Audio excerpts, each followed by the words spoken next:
Hi, Jamie. Here we are Hi, good again. morning, Cathy. Good morning. Always good to see you. And I'm loving the top today and the jewelry. It just, yeah, looks fab. Thank you. So, not only are you an incredible writer and author and teacher, but you look great as well. So, um, Wow, I got am you all. flattered and thank you very much. Oh my goodness. So this week it landed the true false Boolean um, articles or essay, which I particularly enjoyed, but also you said you've had a lot of really positive feedback about that one, and so I thought maybe we could start there today. Sounds grand. I'll let And you lead the question. Okay. Oh, so what is the question? Here we go. So I guess it's more of a reflection.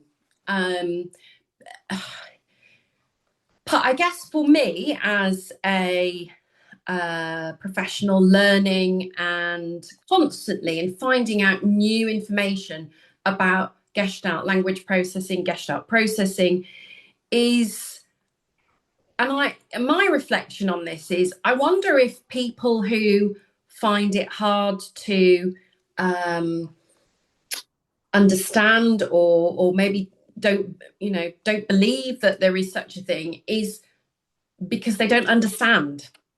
And I remember starting out on the journey learning about Gestalt language processing, and I would say, and I learned through Marge and through Marge's work through Anne Peters and Dr. Barry Prezant and then Alexandria Zakos, that I learned X amount. And then through talking to you, through lived experience and through your essays, I feel I have a much deeper understanding about Gestalt processing.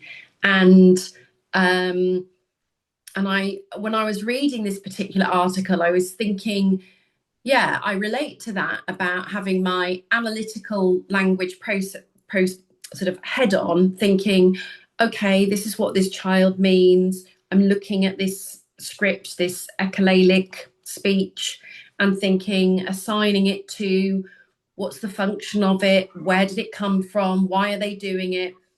But actually, when I was reading this and through our sessions together, I'm becoming much more um, mindful of the ecology of language and thought. Well, that's a grand thing. That's a wonderful thing. And I think there are a lot of assumptions baked into my practice of teaching and your practice of speech therapy, Mm, and some of the some of the things that I've written over the years now on the outside, the world assumes that you're born with the capability of language, right? mm, The language acquisition device, the Sapir-Whorf, that language frames cognition and so on. But what if you are a person, excuse me, who did not acquire a language? Then what? mm. What if every single one of your language is learned? My case. And what does that mean? Right.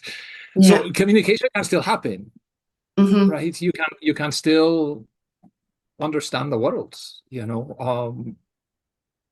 My early silence, my kind of not really speaking, it was not important that I speak, so it was not really noticed. Um, the language inputs that I received as a child were multilingual, Mm-hmm. and the ones that made the most sense to me were Gaelic. Right. And I didn't have a kind of word for word, phrase for phrase understanding of Gaelic at the time, obviously, when you're that young, but I understood it, and then I understood the stark difference between the way Gaelic felt and the Mm-hmm. way German felt, for example, which was my first learned language.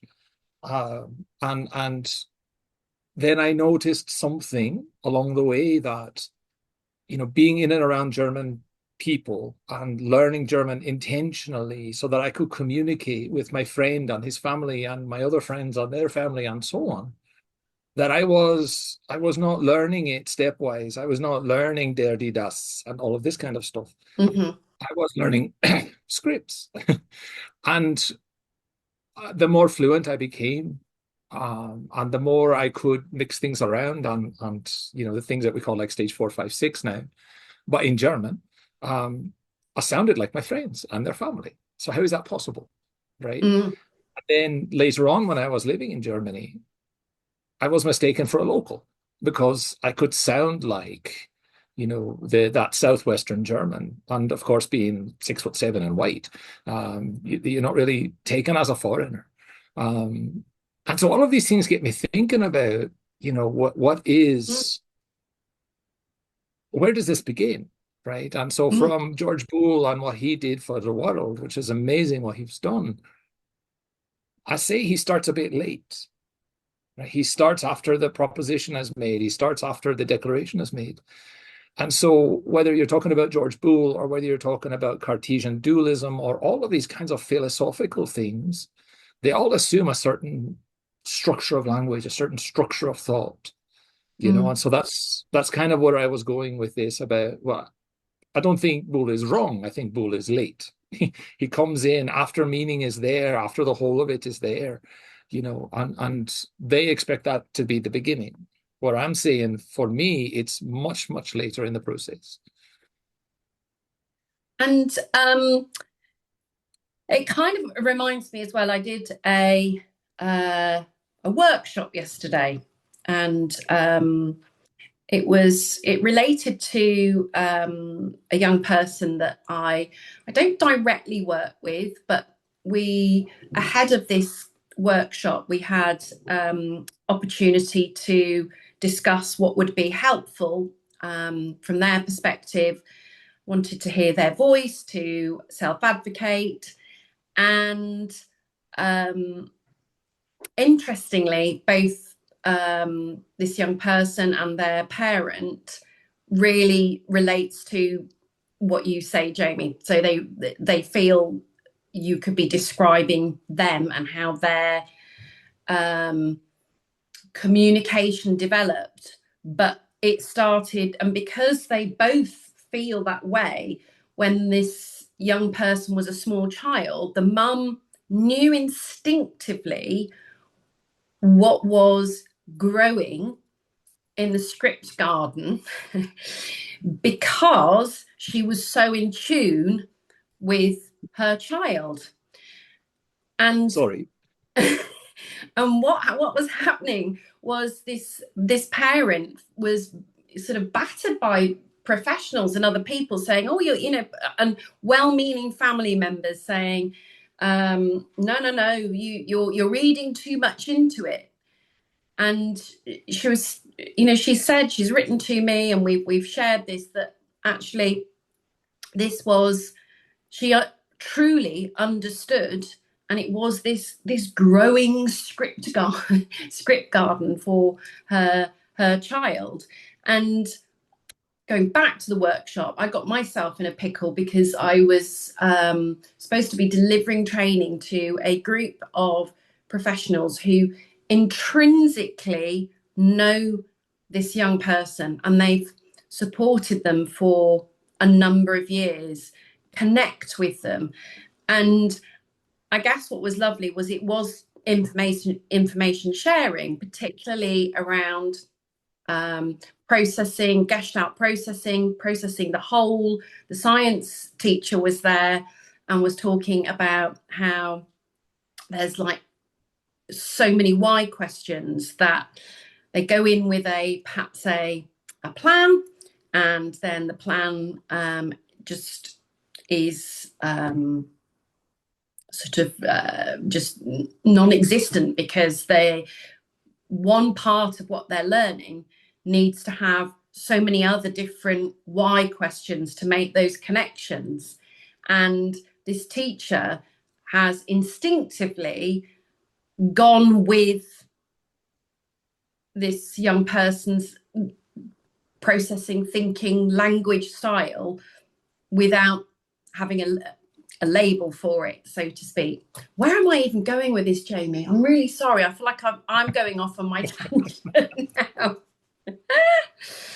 You know, where But it does. where I was feeling that was like the presuppositional, you know, Mm, we assume a certain structure, we assume a certain questions are going to work and stuff, and then just like in sport, it meets the other side. mm, And then like, okay, now we have to, you know, we have to call the pit wall. Okay, that those tire setups didn't work. You know, it's British Grand Prix weekend, so you know we'll use F1 references at the moment. But it's always interesting when you have a professional who has such deep knowledge and experience in a certain area, and then they start to kind of pivot a little bit into other realms. You know, mm. journalism is always building practice and always expanding area and stuff. And so you find people with no experience in dealing with Gestalt processors, right? Teachers, therapists, whatever, and then they know it because they have this great body of knowledge on and they're very experienced, but they're not experiencing this thing, this phenomenon, right? And it's a very kind of tough place to go. It was one of the aspects that I dealt with in my dissertation about what happens in that power relationship when an expert is met by somebody with greater expertise but not enough prestige, Yeah. right? When the 18-year-old autistic, the first year college student goes and they've been deep diving that special interest since they could read, Mm, and they go to college and they meet Dr. So and so and they know more than that person. What happens? yeah. How does that power relationship, that need for validation on the autistic child's side and the need for prestige on the professor's side, how does that happen? Right? I never monetized any trainings for university or whatever. I No. just examined, you know, and more often than not, given the attrition rate in autistic college students, the answer is the college wins and the autistic person leaves. Right? The Mm, first semester of the first year, the attrition rate is over 2/3 of autistic college mm-hmm. students. They get in there and they say, "Oh crap, no, this is not working for me. I'm not respected. I'm not valued. I'm not listened to." You know, and then there's other things around that as well.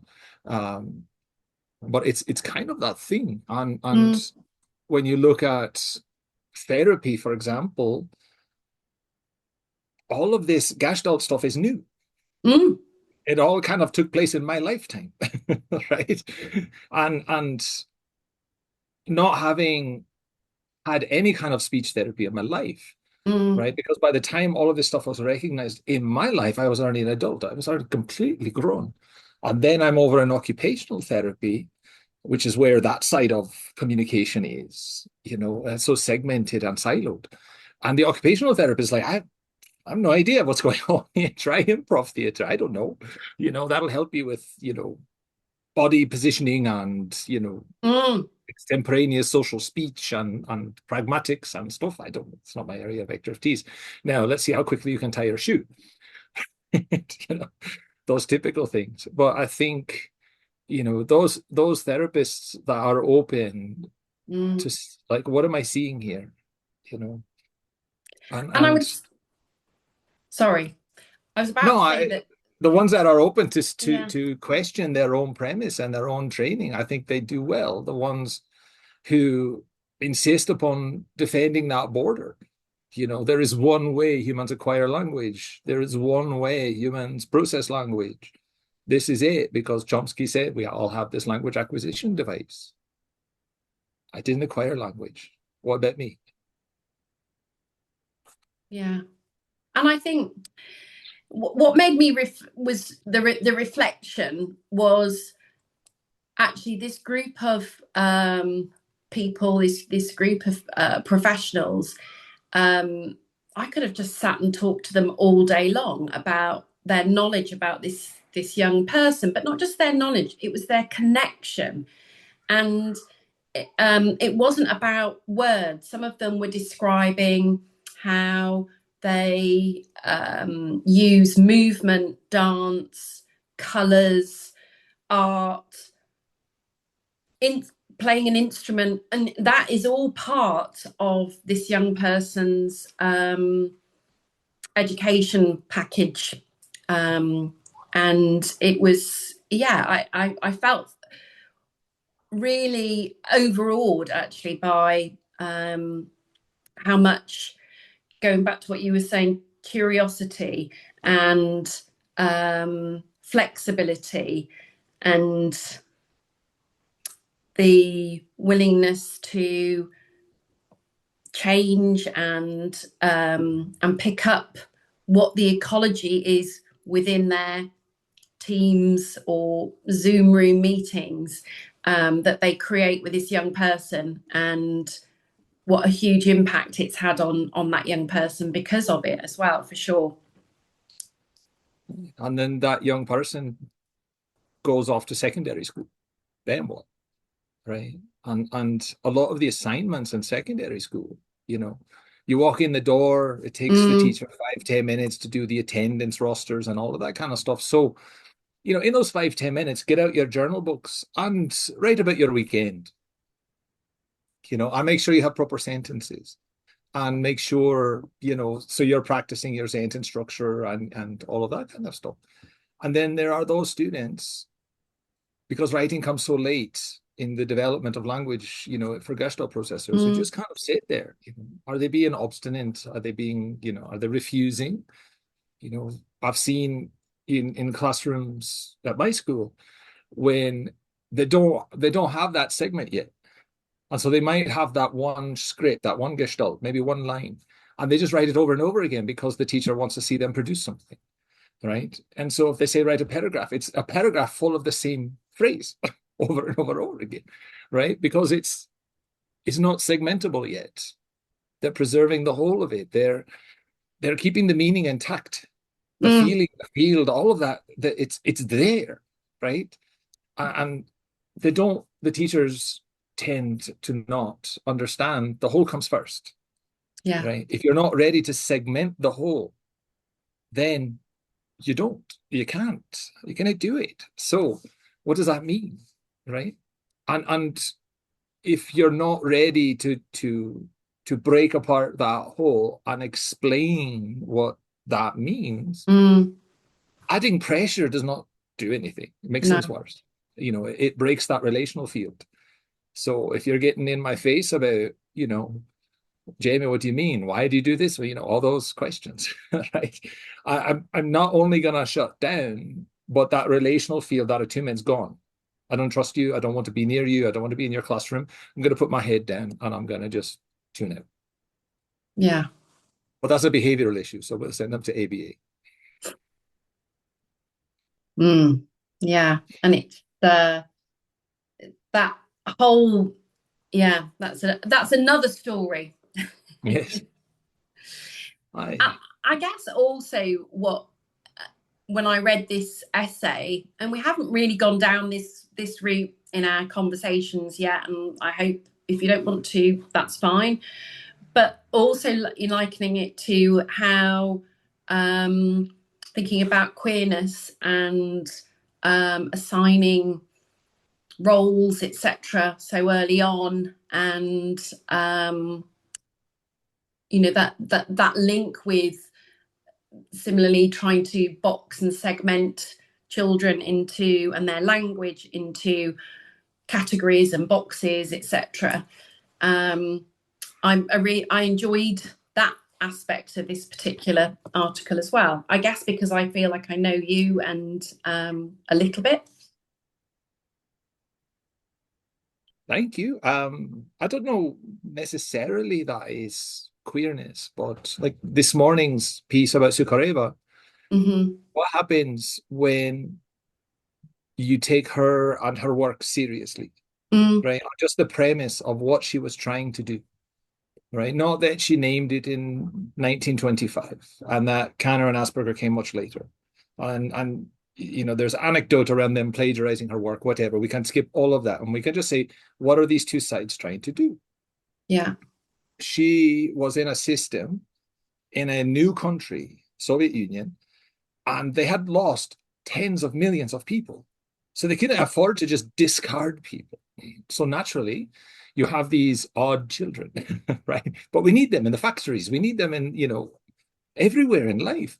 So how do we, boys and girls, get them up to speed? How do we build those relationships? How do we support them, right? That was kind of where she was going with this. Mm, And you can read that in her papers, and the first one was about boys and the second one included girls. Now, by 1927, she was talking about in the published record in German and in Russian. hmm But the language of psychology back then was German, you know, and so everybody was reading all of this stuff in 1927 that girls and boys experience this pretty much the same way, this autistic thing that we are calling now.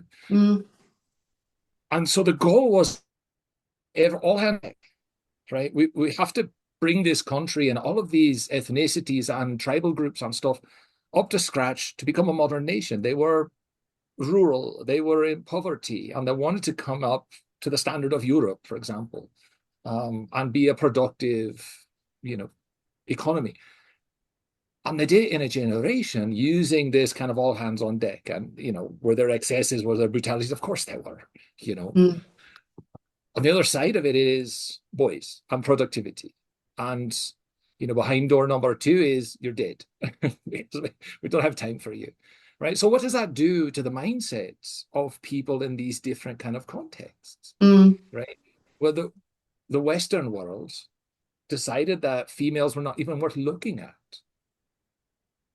Right? Because, mm, there's all sorts of patriarchy and capitalism and all this kind of stuff in there, right? Eugenics and stuff, but it's just the overall premise of that. And now you have, socialization type questions where, the entirety of the global north is wrestling with this, where essentially boys are given a pass on all of the social parts of the family about age 10.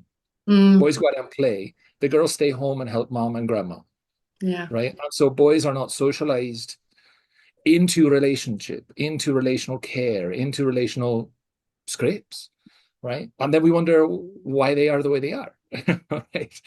And so I think where queerness comes back into it is that relational aspect, that you want to be around people, that you want to engage in this kind of, social fabric. And I think all of that kind of comes together around autism and therapies and stuff, where you have all of these histories and you have all of these problems in the world right now. And you have people, especially, white women, are being Mm, recognized in their 30s and 40s, some 50s, of being autistic. Well, they were autistic all along. They were just mm, ignored, for whatever reason. And so you have all of these kinds of things. And I think queerness kind of cuts through the middle of it and just says, what about this? What about that? Why can't yeah. I do this? Why can't I wear bright colors? Why can't I like, what I like? Why Yeah. can't I be 55 years old and still like, cartoons? And, why not? And my scripts come from things that, 5-year-olds enjoy. So what? And some of my scripts have come from you now Ah, and and whatnot. whatnot. So, Jamie, I think we probably should be drawing to the end of our conversation this morning. Any final reflections before we end today? Anything I've missed out? Because my No, I mean, I acknowledge that today's piece and yesterday's piece are quite long, mm, uh, and they kind of revert back to a style maybe from 2, 3 years ago where I was just writing dissertations every day. But I think I needed to, in this case, not break it apart into series, but keep it as self-contained. So I kind of want to apologize for that, half-hour read or whatever your pace is. But it just made more sense to keep it together. mm, Like I've shared a bit with Marge in emails and stuff. The whole of it arrives as it arrives, and then that whole dictates what's going to happen next, whether it's poetic, and I have to explain what just came out, or whether it's so heavy, I have to break it into series or something like that. Um, I don't have a craft as such, in these writings and stuff. It just something comes get it out, and it feels kind of like mental constipation until I get it out, and that it is, and so that's why these pieces are as long as they are. But you know, there's a lot there, and of course there's no evidence for any of this, so don't bother. No evidence except lived experience and your internal experience alongside many others, as I know when I see comments on your Substack, find it supportive as well. And many of the the young person's mother that I was referring to, I know that they have. So keep writing, because we're all much richer for it. So thank you. Well, no, thank you for the super kind words. All true, all true. Well, I will look forward to seeing you in 2 weeks, because next week I'm going to be on holiday. Ah, So I will see you in 2 weeks' time. all right. Looking forward to it already. Bye. Bye.